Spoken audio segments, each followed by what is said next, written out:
Welcome to the Business Unscripted podcast. We're here to share real-life insights, practical strategies, and the honest lessons that we have learned from our own mistakes because, frankly, we have been in your shoes. So whether you need help with operations, accountability, financial knowledge, sales, or maybe just getting your mindset right, we are here, and this is the right spot for no-fluff conversations and tools that work. So grab your favorite cup of joe. Let's jump into the show. Let's jump into the show, ladies and gentlemen. Welcome to another live episode of the Business Unscripted podcast, which means it's Friday morning, and it's about 8:30. Well, it's actually about 8:40 because we were enthralled into a conversation pre-show, which is typically what happens. But if you're an aspiring business owner, as that fine voice said, or you're an existing business owner and you're looking for a place to learn, maybe get some inspiration, some excitement, some motivation, you're in the right spot. This is a good show for you. And so with that, as I always say, grab your favorite cup of joe. Let's jump into the show this week. So Duarne, man, thanks for joining me. I know you had some things come up last week, so it was a solo show, but it's always, I always will say this. I get a little more energized when I know that it's going to be you and I on the show than a solo show. I can always, every time I tell you, like, unfortunately, I'm going to be able to make it. Even though it's a message most of the time, I can feel it in your message or like, oh. Yeah. I'm like, yeah, or boo, or or it's one of those things like, oh, go have fun with the family, and really you're like, I know Dave's saying F you, Duarne, exactly. Hanging up. bastard. Yeah, damn you, man. But no, it's really because just even thinking back, like if you think about it, man, we've known each other for what, 3.5 years, and our Friday conversations is what turned into this. We realized that we were having Friday conversations about business and strategy, and then we turned it into this live show. And man, it is a good energizing experience, right, towards the end of the week to just like have these conversations. Even our Wednesday check-in sometimes when we have those, like, man, it just keeps you going. And so I just wanted to say that to start the show, like. When you're here, I get a little more energized for the show than when I know I'm doing it by myself. So thank you for Appreciate it. I like that. I'll take note of that. I won't feel so. I'll feel a bit more guilty next time I call in and I'm unable to. It's crazy, and I do appreciate you because like on your end, right? Like you're 12 hours ahead, right? So it's almost 9 p.m. your time. So you giving up and also Paige, love you, Paige, thank you, to be able to like give up the oh she's right there, thanks. She's working next door. She's just yelled, I love you too. No, love it. And giving up Friday evening and whatever it is to kind of hang out. I appreciate it, man. And one of these days, brother, I am going to travel over to the Philippines, experience it all, meet you guys in real person, and I love it. It's crazy how you can get close to somebody, just the world we live in right now. It is, man. And it's interesting because like during the week, I do a lot of communication back to Australia, right? Mm-hmm. And I was just talking to someone the other day, is like, geez, we talk about probably 8 years ago. I was working for a company that was using video conferencing through Cisco WebEx. And it was pretty average back then. But at the time, we were doing a lot of voice communication through selling SIP services, VoIP, to businesses. And it's kind of in the middle of a lot of them willing to accept it was normal, and a lot that like traditional phones still. Yeah. Nowadays, it's completely flipped on its head. You can jump on a video call with somebody. I had someone just recently ask me, hey, what's your mobile so I can call you? And I'm like, well, I'm in a different country, so I don't know if calling me on a mobile is going to be the most affordable solution for you. Right. How about we set up a video call? Oh, wow. Okay, cool. Yeah, let's do that. So, that's what we ended up doing. But we're in that position now where video calling is just so convenient. You can have so many video calls and it's very low cost, which is incredible. Back when I first started doing it, internet was not where it should be. You couldn't do it. You try to have video calls with more than 2 or 3 people in them, the whole network would collapse. It just wouldn't handle it. So it's incredible we can do this now and have so many people in these calls, and just do it on a whim. Like, oh, hey, I'll bring in old mate and get him on the call as well, and it just happens on the fly during a regular workday. And you literally just send a link, and now everybody can chat. Now don't get me wrong. I was a big proponent of virtual and like working from home, like when going through COVID.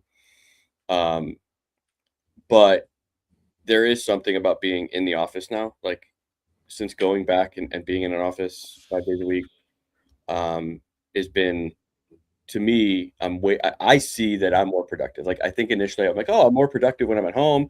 I don't have travel time, I don't have all the stuff. But like when you really think about it, you have a lot more distractions, right? Like if you have dogs, you're letting them out. It's easier to get up and go to your fridge and make some food, home cook, take more time away. If your spouse is there or your partner's there, it's easier for them to like walk in and kind of say, what's going on, distract you. And for me, when you're a small business owner, right, it's like you can just make that time up later, right? Come have lunch with me or go do Hey, this. boss man, take a break. Yeah. And don't get me wrong, like if you are in a spot in your business where you have that flexibility because you have teams and things are running without you, that's awesome. But when you're growing something, you don't have that flexibility. And I gave myself initially going through at the start of this third round of business, right?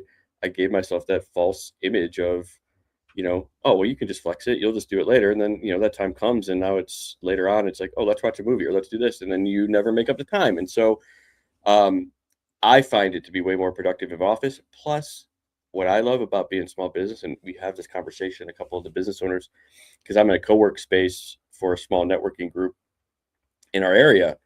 And me and the main guy who's here all the time, like we just have conversations in terms of like what's going on, sharing ideas, sharing thoughts. And so you're able to like get this mind map, think right conversations going. And it just greatly can impact what you're doing in your business. So we're looking to expand and actually like potentially like get a bigger space to have more people. One, I'm a little selfish in that because I want an actual office. Like right now I'm in an office that's, there's two other people that are sharing it, but the one's only here maybe once a week, if that, and the other one's here like maybe twice a month, if that. But it's still like not my office, you know what I mean? Yeah. And I think I want to actually have an office for that and be able to grow, and I want more people involved. And so it's really like, how do we have more impactful conversations? And I think putting yourself as a business owner in those situations, like you may be like, oh, I have to work from home because I'm saving money. Well, this is in $250 a month for a desk in an office space, right? And it's not a lot of money. Now, granted, maybe it's different for everybody depending on where you're at. But I would highly suggest looking and trying to get that out of like, and put yourself in those situations to actually have better conversations in person. Now, the virtual thing has really opened up, the ability for, you to work with anybody. And that's what I love. Like you and I, if we didn't have Zoom or we didn't have like Alignable, with the networking events, like you and I wouldn't be here, right? Because obviously you're in the Philippines, I'm in the US. But so it's opened up capabilities there. But I do think that there's still a benefit of in-person meetups and conversations. Definitely, I totally agree. We've got one of our regular clients who comes over 2-3 times a year back here in September. He's bringing another client along with him. So we're having in-person catch-ups for a week while they're here. Love it. So that's awesome. We don't get to do that often, so it's really cool. We catch up with website clients locally and marketing clients locally, but it's always different when you've got a client comes in international and visits, which is really cool. But, like I've done the whole having my office in the house, and I've also done the working on a laptop in the main section of the house and laying in bed. And I have to admit, dedicated space for your work, like this office out the back of the house is like legit. I have to come all the way out of the house, across the yard, come into my office, and I'm here. If I need something, I have to get up and walk out across the yard back into the house to get something. And I can get distracted sometimes if I'm going into the house to get something. But it's always great to have your own space in the back where you can go. People know when you're there, Dad's at work. Exactly. I'm at work, right? Little man comes in and says, "Hey, how you doing? Visits?" "No, I'm good, man. I'm just on a meet. I'm about to have a meeting." "All right, Dad. I'll leave you to it. See ya." And it's right. You set that precedent. But the other problem is like if you're trying to work in the middle of a house or something, right? It's that constant looking. "Hey, guys, I'm about to have a meeting. Keep it down, all right?" And everyone else is on edge, and you're putting and the whole house feels like they're, at work with you sometimes. They don't want to distract you, or they're always looking for that gap when you're not working so they can come and ask you something. It's just, it's different. Going to a physical office, it's not for me anymore. So I like my home office setup. It's interesting because I've had 2 fit outs that I've done in the last 5 years for office space. And the first one, set myself up a beautiful big office in there for Paige and I. So we'd have this great space to work in. We never used it. So instead, we decided when we set up the second office for the team, we didn't put a space in there for ourselves. Instead, we built a space at the back of the house for ourselves. And so much more productive, so much better for us. So you've just got to find what works for you. One of the guys I know back in Melbourne, he uses his one of his 4-bedroom home. One of the bedrooms is his office. He's got a tech who comes in, spends maybe twice a week. He has another room in the house, which is his office when he goes there and works. And then he's got his bedroom and his guest room, right? Yet another friend in that group, he has 2 apartments on the 69th floor in the city. And one of them's his house, and the other one is his office. He works in it. And they are literally right next to each other. So his plan is he'll sell it when he retires from the business, and it's an investment. But in the meantime, he's got an entire office set up, which is actually a unit up on the 69th floor in the middle of the city. Really? The truth is, his view's incredible, right? Whenever we're on a meeting, say, "Hey, show us the window." He walks over, shows me the window. It's just blows my mind. You can see the MCG and everything from there, all these sporting arenas. But the key is, I think, whatever works for you is what you need to do. If you can work productively at home because you've got the space, or no one's at home while you're working, that's cool. Do it. If you need a space to go to and do work, do that. I know people who have just done exactly what you said, where they've got co-working space, but they're not there every day. They're there a couple of days a week because they just need that couple of days a week break from being where they are at home or something. And that's, like you said, I think it's you find what works, but I think like you have to be real with yourself. Put yourself out there, right? And also like look at your time. And we talked about it, we've talked about time studies and be able to, kind of really give yourself that exterior analytical view of your actual day or week and say, am I as productive as I need to be because I'm at work, not I'm at work at home so I can do other things throughout the day. There's a big difference. Absolutely. Procrastination is so much easier when you're at home because people don't see you. They don't, or if you're in the office and you look around, you can always see the procrastinators or the guys pretending to work in an office space, right? Versus the ones who are actually there doing the work. And some people just need to look in the mirror and realize which one are you. If you're always procrastinating, try and get to the root cause of it and then see if it's your environment. Some people I know who can't do work from home. They procrastinate. They get sidetracked. They start gaming. They start watching TV. They start going and, playing with the kids. Lay down, take a nap. Right. It just is what it is. So you got to find what works for you, and you got to be able to be real with yourself. But I do like the idea of being in a shared office space where you get to have conversations with multiple people. I think that's kind of cool. And I think that's really underrated. Like we just started off this conversation saying video calls and you can communicate with all around the world. But sometimes that interaction just in person, it's nothing quite like it. And you do got to find, and I'll give you, because I've looked at a lot of them over the years, but you have to find the one like that fits your personality. Because there are bigger more corporate like shared co-working spaces that like everybody is just in their office, closed door, working, like, and nobody's interacting.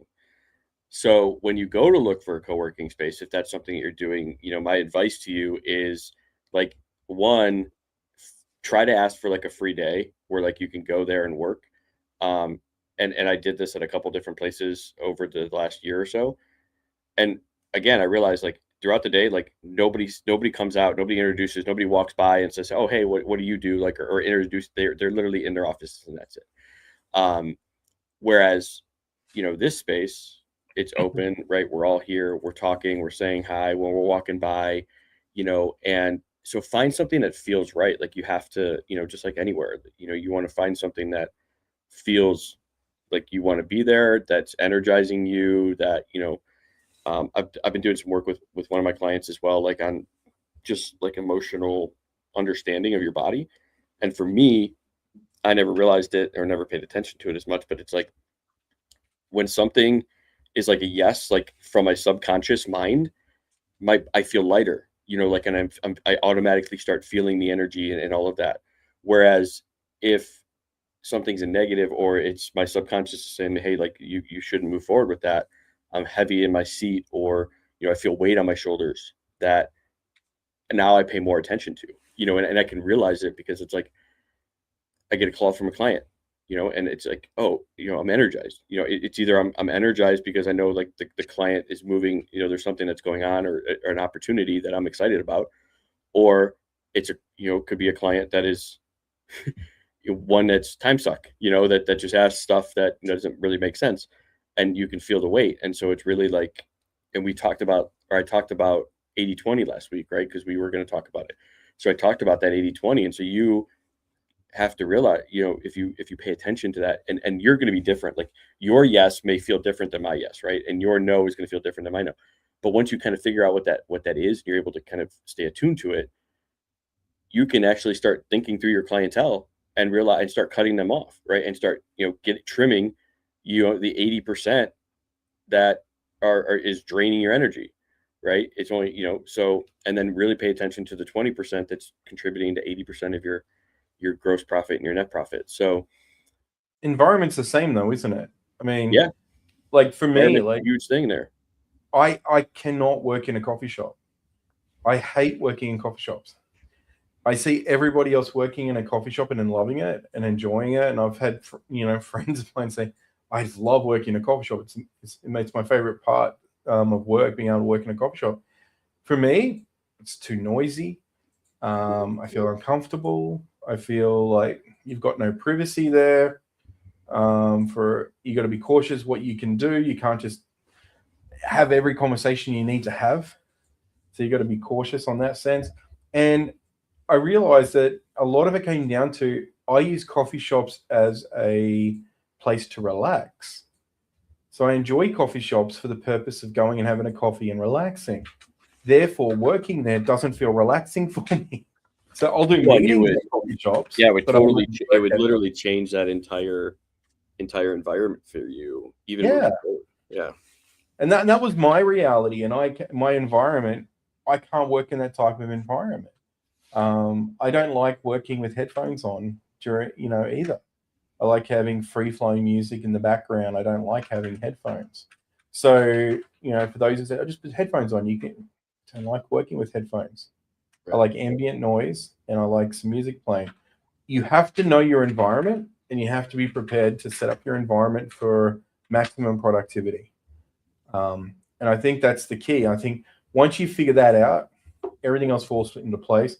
And the same goes with your customers. If your customers are creating a negative environment around you, you've probably got the wrong customers, or you've got the wrong method of communication or the wrong processes in place if they're able to make that sort of reaction with you.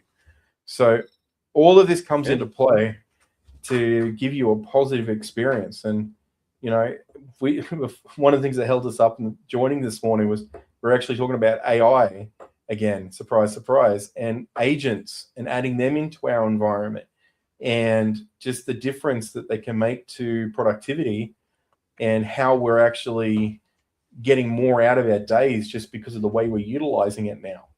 And again, it just comes down to learning how your environment can help you rather than letting it hinder you, right? And so it was funny. You must have been reading my mind, because I was literally just thinking, man, we are now 15 minutes into the show, 20 minutes into the show, and we're completely off topic from anything that we said we were going to talk about in today's show. But yeah, I love it. And then you turn it back to what we were going to talk about. So I love it. Which brings me, so we talk about agents, and we were talking about pre-show. And so I saw this question, I responded to it, but it was like, it was I don't remember. I think it was on Facebook. And the person was talking about, like, if you use any automation in your messaging, that you should be banned from the platform because you're violating their terms of service. And I guess for me, like, I don't agree with that aspect. And because there's a complete big difference between fully autonomous, right? Like, reads, responds, creates messages, does all that, versus kind of what we're doing with our system, where we've trained it. It's basically monitoring our mailbox and our DM inbox, bringing the history of that message thread to me, and then presenting an initial draft for me to approve. And then if I approve it, it then goes back out and pastes it into the chat and sends and hits post. There's a completely big difference between those two. I think the way that we're doing it is not in violation, like in the way the terms of service was written for, because of the fact that there's a human approval requirement in order for a message to be sent. And what's the difference of me as a business owner, or having somebody in, Africa or the Philippines sending my messages for me, versus me saving money and having a system that just can post for me, just because I don't have time to click through every single thread and every single individual in my message box to write a message? Like, why would that violate the terms of service? And I don't think it does. I think eventually, like, these platforms are going to catch up and realize, like, we have the ability to, like, maximize people's use of our platform, and be here if they're having these conversations. So I don't know. What's kind of your initial thoughts on that? Like, well, I think I got two thoughts on this. One, I don't like those posts that go up going, DM this and we'll send you this. Right. Like, those sort of automations, I totally get it. I'm kind of also over every second post going up looking the same, because they're all using ChatGPT's post generator. So I totally get that. But then I look at the other side of the coin as well. If you set up a Facebook ad, one of the first things it does is it asks you, do you want to set up 3 automated questions and answers? Like, that's automated. Yeah. Like, and I tell you, it makes a huge difference when you're hiring. We had a recent hiring for a role, and we had like 400 plus inquiries come through. Can you imagine an individual and managing all of those personally, one by one? So what we use those 3 questions it allows us to ask to pre-qualify. And one of them is, how do I apply? Click here, goes off to the video interviewing system. Is this a work from home job, or no, this is a office-based job? What's the salary? We only disclose that during to the final interviewees that pass the testing and assessment stages. Those sort of things, like, are the top questions which now get filtered. Now, is that a suitable use of the platform and the way it works? It is for us. Right. And I think that's the difference. I mean, if you're using these fully autonomous systems, and I guess that there's a lot of video manipulation AI tools out there now, where we can sit here and say one thing, and then it can make us look like a completely different person saying it, right? Yeah. Or we can type a script and have someone completely random saying it for us. And if you want to see how many of those are, go and look at one you think is one, then go look at everything else they've posted, and your chances are it's a fairly new account, and they're just doing it for likes and stuff. Mm-hmm. Yeah, that sort of automation, I think probably the problem. Maybe that sort of stuff needs to be a bit better regulated, because it's a bit like in the coding what we call slop code, with a lot of the vibe coding. It's a lot of really bad coding. Right. It's much the same with a lot of the stuff that goes on socials. It's just crap. But anyone who spends any more than 5 minutes on TikTok knows that 90% of that is crap as well. It's a lot of dancing. It's a lot of all sorts of crazy partying going on. Always, and the algorithms just seem to throw it at you. I guess unless you start training it the right way. Yeah, you got to clean up your algorithm. And here's the thing, like, it doesn't take a lot to clean up your algorithm on any social media. It's literally either one, you find something you don't want to see anymore, you just click the 3 dots and click don't want to see this, or 2, start watching some other thing, like search out things that you want in your algorithm and watch a few of those videos and watch it just completely fill up your thread. So it literally probably takes 15-20 minutes of your time to clean up your algorithm.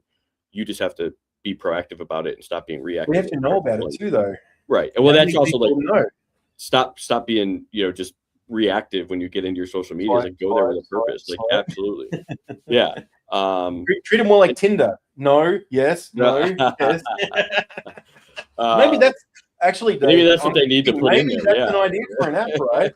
Social media reels that have a Tinder style swipe system. Yes, no, yes, no. There is a social media app that I've seen some apps for, and I'm interested to kind of see it, but I don't remember the name of it off the top of my head. But it's supposed to be for like professional, where if you find yourself scrolling and you're getting into that sort of like, I don't know what action doom or whatever, that doom scrolling, but it's made for productivity. So like it's like motivational things. It's book lessons. Things that So I want to actually check that out. I haven't had the time to do it yet, but I do want to check that out to see if it could replace like when I'm taking a poop. Like, well, it's that dopamine hit, right? Like all you got to do is watch a kid and look at them when they sit there. The swipe.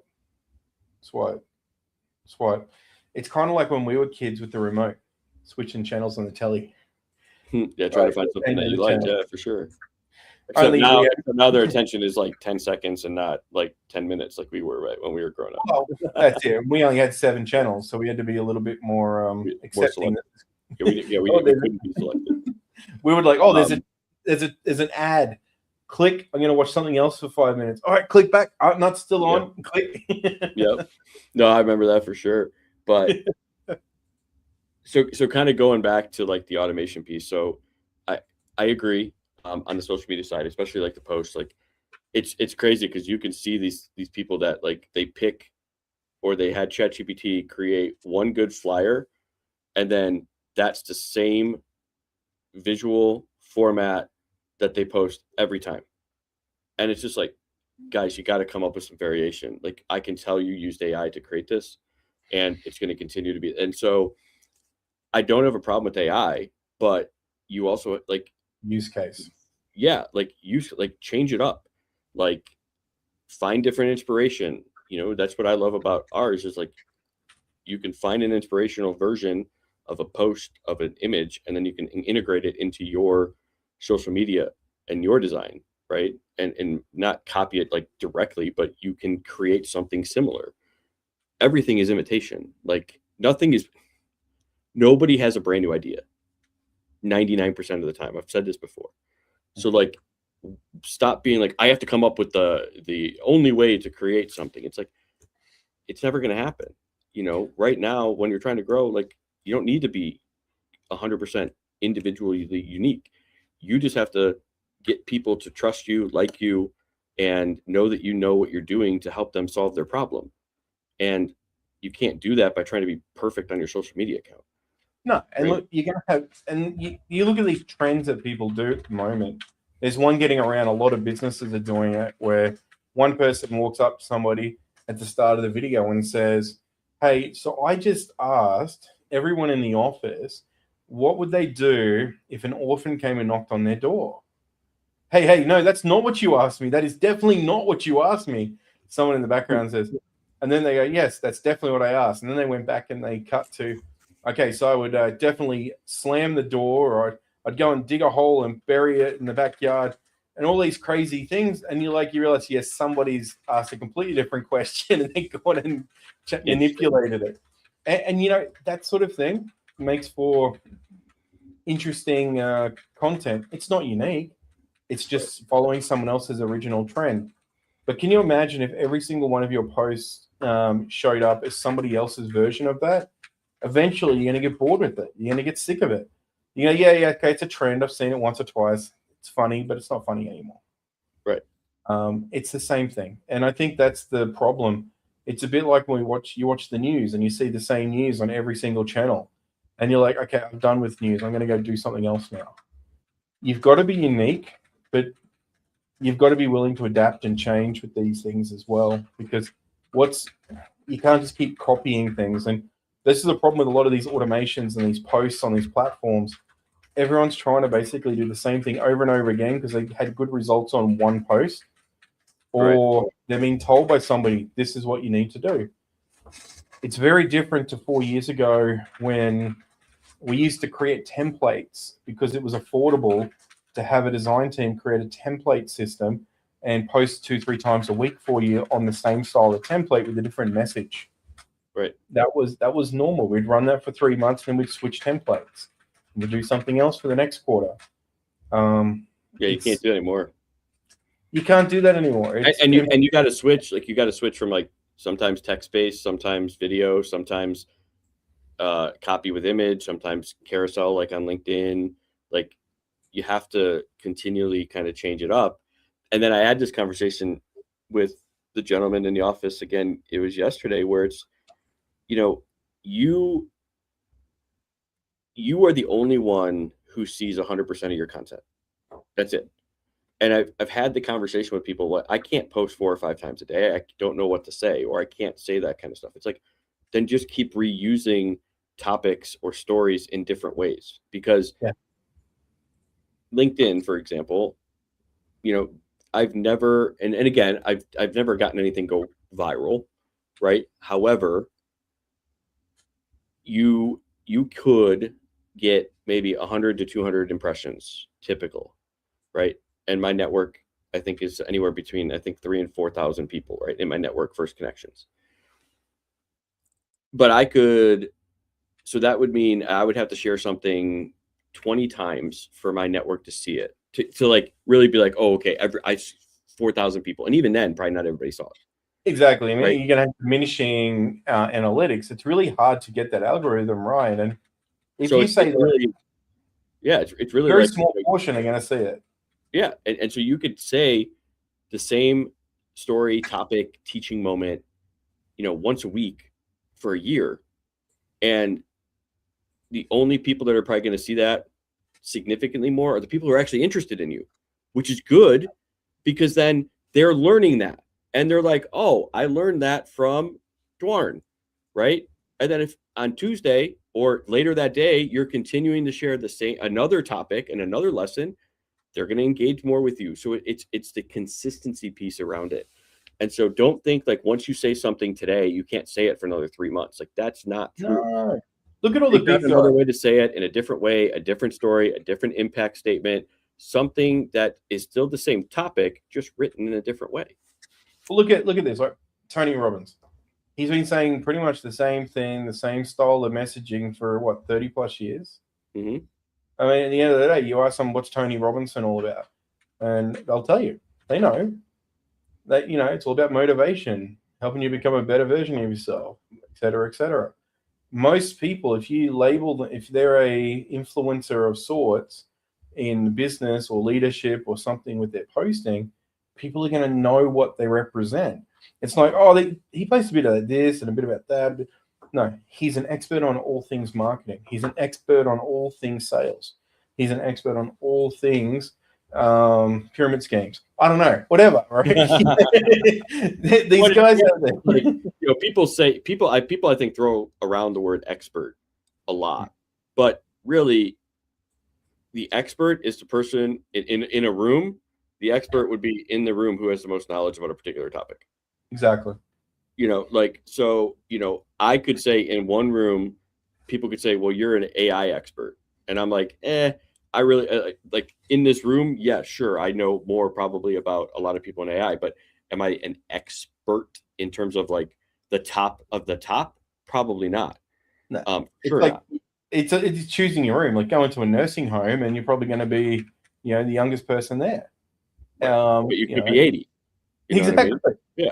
Yeah. It's just if you go Doesn't make into you young. Yeah, it doesn't make you young. no, that's it. I mean, if you go to a like a car convention, and you're the IT guy, you're the most knowledgeable in all things IT because everyone else there's mechanic, right? Or in the industry. This is the difference. It's about positioning, and it's actually interesting because when you start thinking about this, it goes into that conversation we touched on earlier about knowing who your customers are. Because if you're going to turn up and you're going to be the person turning up where all your competitors are all the time, it's going to be a lot harder to find the customer and stand out. Right. But if you're the guy turning up who's the expert in the room or the expert in that moment, that's your opportunity to shine and get new customers. Mm-hmm. So, I mean, if you're going to an agricultural sector conference and you're the only IT person that turns up, or you're the only marketing person, or the only leadership person, or the only person they're turning up to talk about, profit loss solutions, you're the expert on that topic right there. They're all there to learn something, and Right. you might have something. You think about it, and it's a great point you just made, right? And so it's like, who's your ICP? Find like trade conferences specific to your ICP, and just attend, and just like go there as a research. Like, oh, what do you do? Well, I actually work with a lot of clients, right, that are at this conference, so I wanted to just have some conversations and understand what's actually going on, right, and see if there was a better way that we could support people, right? And it's not I'm coming here because I want new clients. It's coming here because I want to learn, right? I want to learn what you guys are learning so that I can serve this industry better. That is something that you could totally do, and I've done it. Yeah, right? We've done it. Paige and I have done that many times with Be Savvy. We throw on the Be Savvy shirts. We go out. We bring some cards with us as well, and we just sit there in the crowd and enjoy the presentations and go and approach the stands and talk to them. Yep. And it's amazing the sort of interaction you got. We walked away with stacks of business cards and business opportunities from that, because at the time, like, we went to franchise shows, same thing, because everyone there's trying to sign up for a franchise. At the end of the day, I'm just there checking what you're doing, finding it interesting, giving you some comments, giving you a couple of suggestions on how you could, probably step up your game in a couple of areas. Exchange some business details, and then shoot you an email after the show. Give you a call. These things, it's such an easy way to get out there and practice your pitch. Because if your pitch is needs a bit of practice, it's a great way to do that because there's so many people to practice it with. And eventually, by the end of the day, you'll get it really good, right? You'll be spot on, ready as for the next one as well. So I love that. I think, from a perspective of looking for where to go and find clients, it's really good. But as we talked about before, it's really hard for some people because they don't even know who their ideal clients are. They haven't figured that part out. They think they can go fishing everywhere. And, this is where I think, whether it's in person, whether it's prospecting, or if you're using social media, you can do it with automation, but it makes no difference if you're going after the wrong customer base. And if you want to know the truth of it, just go out to a conference. If you're in marketing and you turn up at a marketing conference, guess how many new clients you're going to get? Probably no. You could go there, right? Yeah, you're going there to hopefully learn and educate yourself on ways to improve the impact that you have with your clients. So, but not for new clients. Your expectations should probably be different than, don't just search for things that are in your realm, right? Go outside your comfort zone and find those areas and those events that, again, but don't have the expectation, like, I'm going here to find clients. No, go there with the expectation that you're researching, what's happening, what are people experiencing, because we are biased in our own internal mind in terms of like, oh, I think this industry needs X, so I'm going to try and do this. Well, you could put yourself in that industry's, big conference and start talking to people in the industry, and you may find out that your assumption that you see from the outside is completely wrong. People in the industry are feeling a different obstacle or pain. So you may be wondering, why are people don't want to buy? I know they have this problem, because nobody has it, right? Nobody's really feeling it. They're feeling something else, and you have to solve potentially that first before they see your problem. That's it. Well, it's a bigger problem. It's the sprained wrist versus the broken arm. Maybe you're focused 100% on the sprained wrist, but no one cares about that. They're too busy with the broken arm. And we've witnessed this plenty of times where people are coming in saying, we need to look at fixing this problem in our business. And it's like, well, yeah, but we're not selling enough. We don't make enough money. So fixing that's great, but if we're not getting enough business coming through, then what's the point of fixing that? We need to solve that problem first. Can you help with that? Well, no, that's not really what we do. Okay. Correct. Well, let's let's go find someone to collaborate and partner with who can help you with that, and then bring us in for this other part. Find a way. But if you don't identify that, and it's really interesting, because in this day and age, like I think we talked about it once before, you can do so much with AI, like to the point where it's just mind blowing what we can generate and create and come up with ideas on. But how many people actually bother to put the research in to see if it's really a viable idea? People just get so gung-ho with it now. They just go, they build something, and then it's like, well, what's your problem? What's your problem you're solving? Right. And I don't know if you have them in the US there, but the little $2 shops, the $1 shops, like the dollar store. Yeah, like your dollar stores. So you go call them a dollar store, but I don't think much in there is a dollar much anymore. But yeah, not anymore. Back in the day, right? We used to have them back in the day too in Australia. And if you want to see a bunch of bad business ideas or bad product ideas, just go into one of those stores. You're guaranteed to have a bunch of like containers of products that were built, because someone thought it was a great idea, and they're selling for $1, selling for $2. And you're like, what's that for? Why would anyone need that? Right. Like, can't you just use your hand to do that, or can't you just? Well, and I think this kind of brings up another thing that that I wanted to kind of think through, right? Is that there's a difference, and I had this conversation a couple times actually this week. There's a difference between AI and automation. They're not the same thing, right? And so somebody asked, well, you just do AI, right? Or finance and AI, and it's like, no. Like our goal, right, with TVS is to, one, give you more knowledge around your business on the financial side to make better financial decisions and advice and strategy.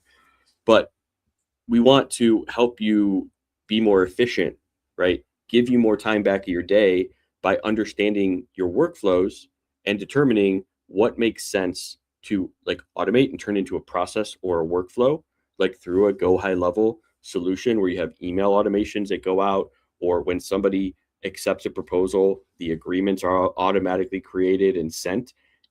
That is not AI, right? That is creating the process and the system so that you're becoming more efficient. Now, there's other things where AI is involved, where maybe at the end of a month, you're analyzing reports and you're teaching the AI to what you want to analyze and then give you the summary. That's also, right, part of efficiency and workflows. So when somebody says, oh, you're just AI, no, like it's a lot of automation and workflow plus AI, and we're using them together to give the business owner more time back, right? To be able to do more with the same 24 hours that we all have. Because that's the thing that it's no different between me and Elon Musk, is that we have the same 24 hours in a day.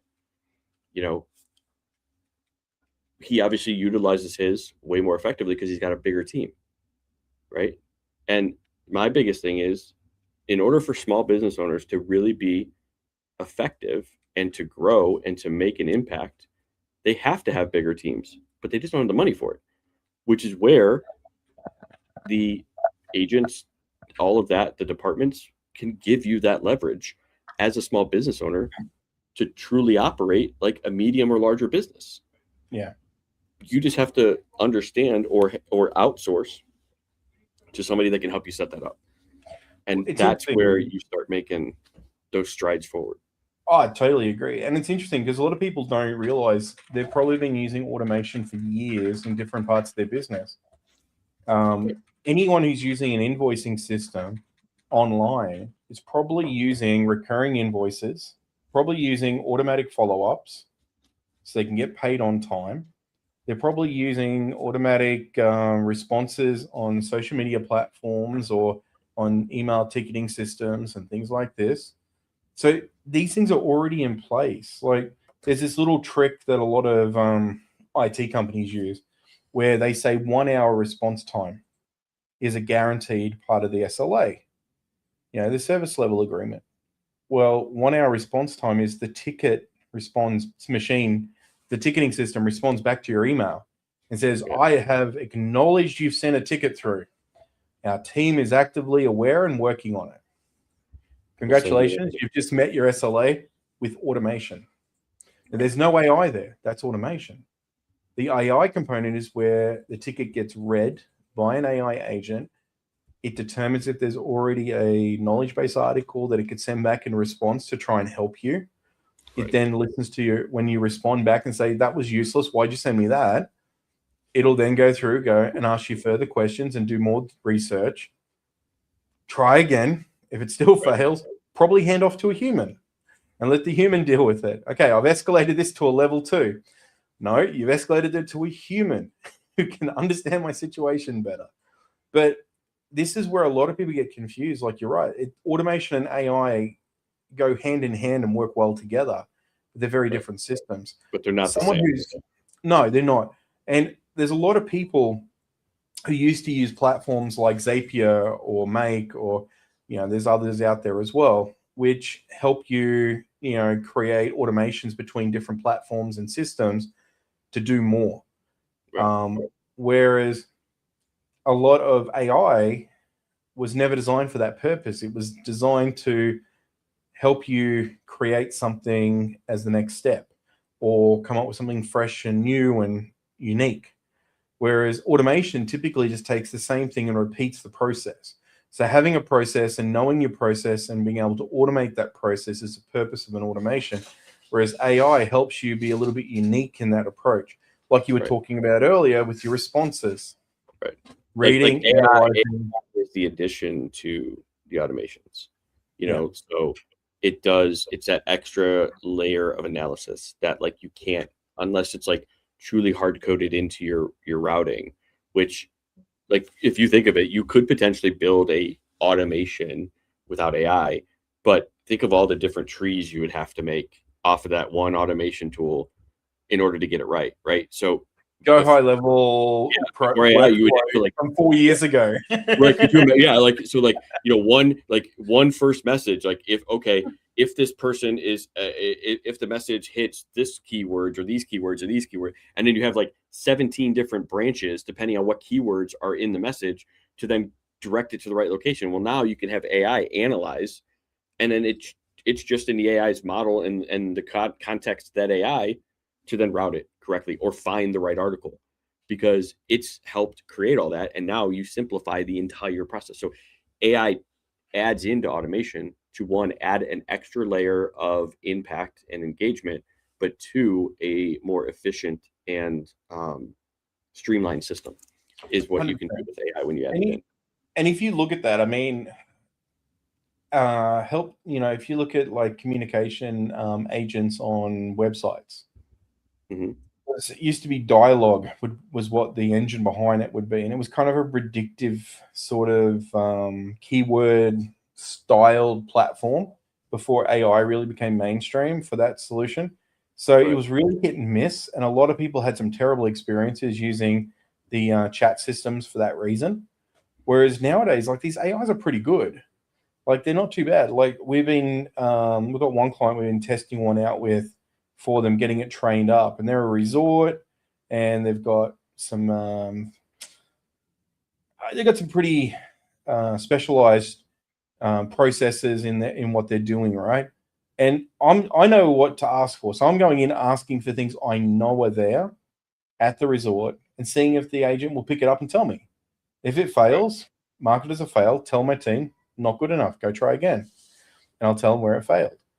But the automations can't do that. Automation is basically just going to come back and it's going to just give you the same over and over. Where the automation comes in useful is when you make a hotel booking and then you get your payment receipt emailed to you. You get your confirmation book sent to you. You get 3 days later a follow-up email. How was the experience? Would you like to book any experiences nearby or during your trip?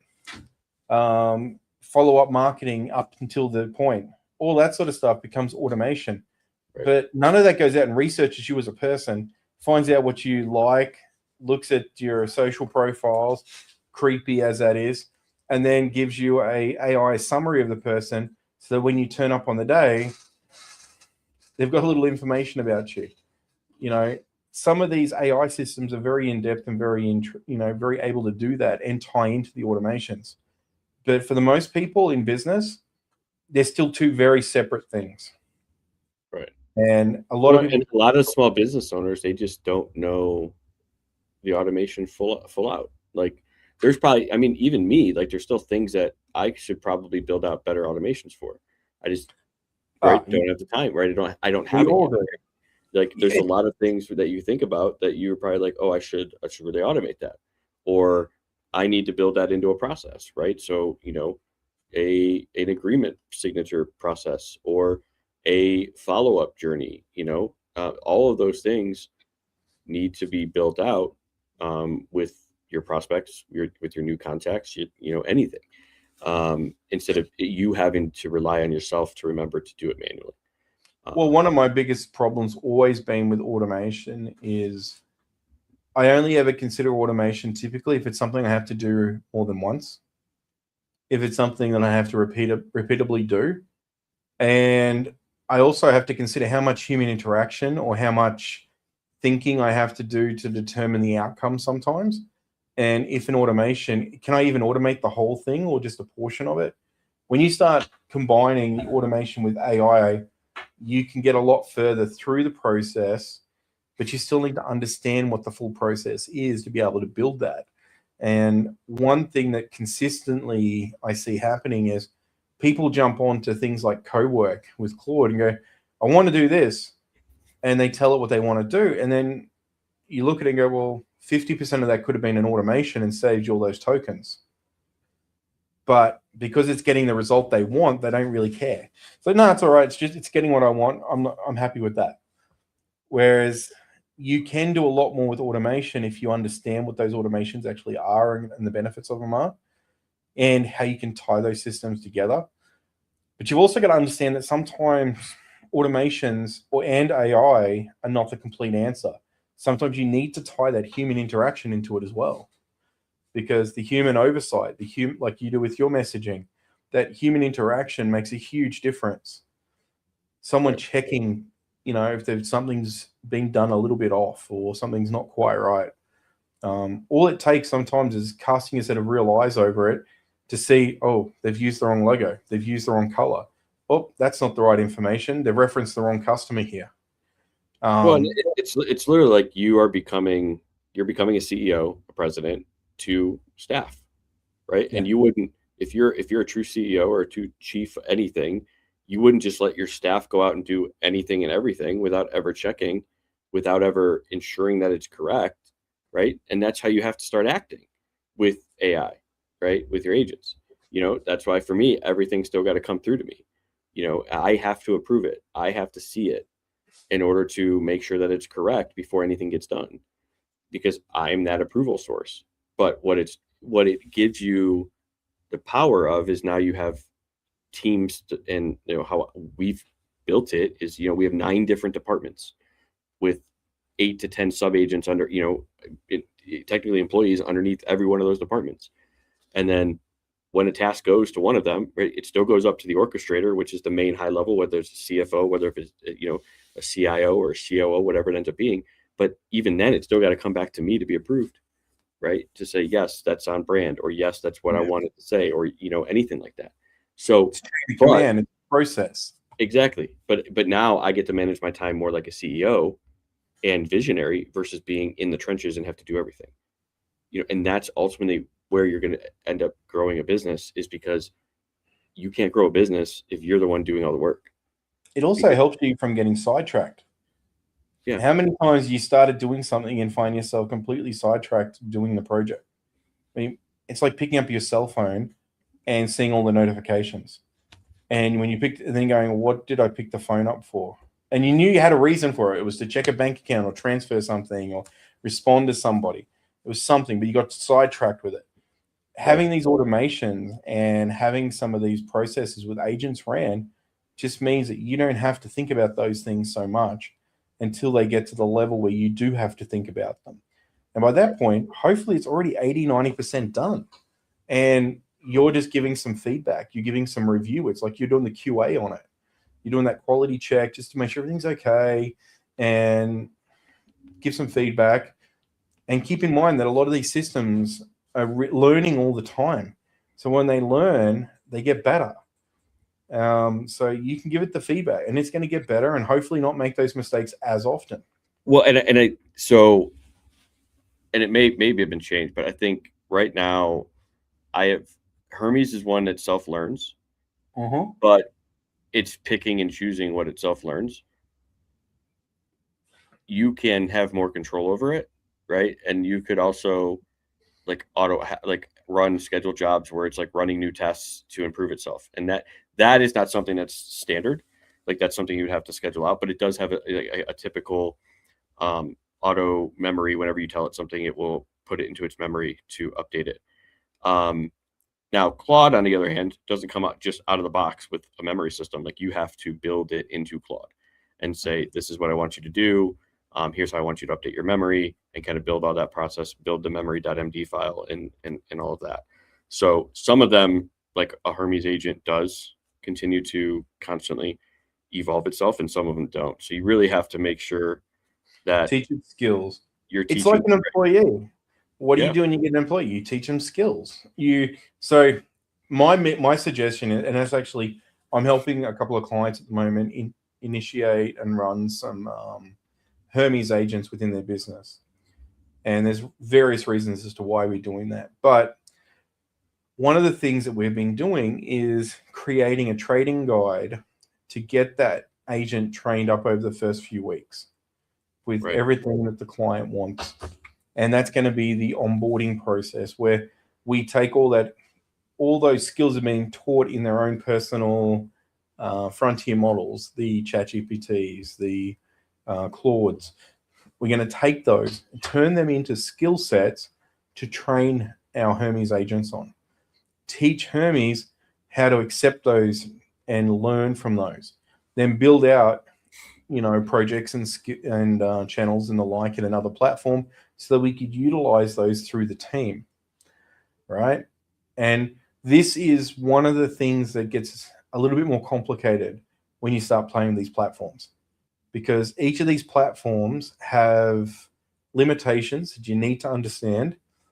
And then when you start using something like Hermes, it's kind of like a super agent that you can just go and, link up with different platforms. Right. But I mean, I'm looking up at my Hermes at the moment, and about a week ago I updated it, and I'm pretty sure it was like 14,000 updates at that point. I'm looking at it now. There is now 19,656 new changes available. Click what's new. That's a lot of changes. So, these platforms are just changing so rapidly and so quickly, and most of the time they're not regressions. Most of the time, these are improvements because there is so many people using them. And one of the things that I've been asked a few times is, but it's free, isn't it? And it's like, yes, it is a free download. You still need to plug in your own AI platforms to make it work. You have to connect your own codecs. You have to connect your own APIs through Claude, etc. And if you connect the wrong ones, it can be expensive. So understanding a little bit about it can definitely help you. But it also, you've got to understand how to communicate with it still too. And you've got to know that you've got to train it just like a regular employee. Right. Take time, work out a training plan. What do you want it to know? One of my clients, we taught it how to be a network engineer. He was about to change all of his equipment, and he was saying to me today, I'm so stressed, can't get something to work. And I said, have you asked your Hermes that we trained up to be a network engineer? Oh, forgot about that. Go and talk to Hermes, see if he can figure it out. Right. And 30 minutes later, he had a whole different direction on things to check and test. So I'm sure I'll check in with him tomorrow and I'll find out if he actually achieved the goal of getting what he wanted working. But at least he had a sidekick, a partner, someone to help him, and he could bounce concepts and ideas and problems across who could give him some feedback. Right. Yeah, I mean, obviously, and we've talked about it over the last week and a half. Hermes was something that I didn't fully understand in terms of like, oh, I have Claude Code, I have Claude Cowork, I don't need a Hermes, I don't need something else. So I didn't touch it, right? I didn't use it. Week and a half ago, said, hey, let's look into this. And now it's just been a complete game changer in terms of what I'm able to do on a day-to-day basis. Yeah. Because it's that missing layer that Claude Cowork or any Cowork specifically doesn't give you, because it allows you to do everything remotely or, on that computer. And this allows you to, which we talked about, like have that separate agent-only computer that is on running, and it's not on your main computer that you have to do day-to-day business on, right? And that's important. Let's just touch on that a bit for a sec. Both of us started with it on our main machines, and both of us made the decision very quickly to move it across to a dedicated machine. Right. And you're probably thinking, why? Is your machine not fast enough? No, both of our machines are plenty fast enough for what we do every day. The problem wasn't that. It's that sometimes the way it actually works, Hermes will take over your computer and start using browser windows. It'll start doing testing. It'll start using PowerShell scripts and running different things. So every time it does that, you basically have to sit there and wait for it to finish doing what it's doing, which interrupts your workday. And you could be in a meeting. You could like close down all the other windows that it's not using in order to make sure it's clicking on the right thing. So yeah, it's and what I love about the computer piece, right, is now it's yours, right? So like everything's there. You're not trying to run virtually, and all this different stuff. So it now stays on that PC. Now the models and all the operations are still like cloud-based, right? So you still got to be they can be, unless you run your local models. There is a functionality to run local models with it as well if your computer that you're running on support. Yeah. But you can also set rules in there that use local models for certain data sensitive requirements, and then others that are not, use those frontier models if you want to. There is a lot of control. The average person is going to get a little stressed out about all of those. So if you're worried about data sovereignty and things like that, my suggestion would be start using with the stuff that's not data sovereignty concerning for you. Just use it for regular stuff. I've got mine trained up on my main machine here to manage my Cloudflare account and build all my complex tunnels and everything. Run my virtual hosting environment and all my Linux machines. It jumps in and manages and updates all those for me. So all of that sort of stuff, which is time consuming and it stresses me out because I get a syntax wrong when I'm typing it and stuff like that. It just handles it, which is really cool. That sort of stuff's really useful. So I know this is a big topic. So I think maybe next week we dive deeper, right? Into kind of like the setting it up, like what it is. Like I think because there's probably a lot of people that don't understand. Like they hear it all the time, but they don't understand. Kind of like where I was, 2 weeks ago, and then we both can kind of chat more about what we're doing, how we're using it, and how simple it was to really kind of set up and what we're doing. So because I know we're at about an hour and I got to jump, but yeah. But one thing to keep in mind too about this topic for ready for next week is if you've heard OpenClaw as part of something that's getting around, Hermes is effectively very similar to that, but a lot better in a lot of ways, in my personal opinion, as well as Dave's now. So that if you're curious about anything OpenClaw, that will be interesting for you as well, because Hermes is a great alternative to that. Hermes is actually good enough that I would put it on my wife's machine and let her use it and not be worried that she's going to break something. or it's going to break something on her computer. I'm going to have to fix it. Right. Yeah. So that's the sort of level of, simplicity that you can have with it if you want to. Love it. Well, what's one thing you hope they took away from today? Dave loves it when I join the podcast. That is true. That's a good one. I mean, I'm hoping that it's just one of those things. It's like pay attention to what's driving your energy, and really, if something is taking energy away from you, find out why, and then figure out how you can make an adjustment to it. So, yeah. But also, with that, my real one though is environment. Don't take for granted your environment you're in when it comes to productivity. Yeah. Take a minute and reflect on your environment. It's all good to be stuck in your head and say everything's stuck in your head, and that's why you're not being productive. But take a minute and look at your environment and realize, is it possible that your environment's the reason for your lack of productivity or your lack of focus? And if it is, what can you do about that to make it better? Right. Love it. And I love that idea. We hope you have a wonderful and amazing week, and we'll see everybody in the next one. Again, we're here live every Friday morning, 8:30 a.m. Eastern. Hope you guys have a good one, and we'll see you in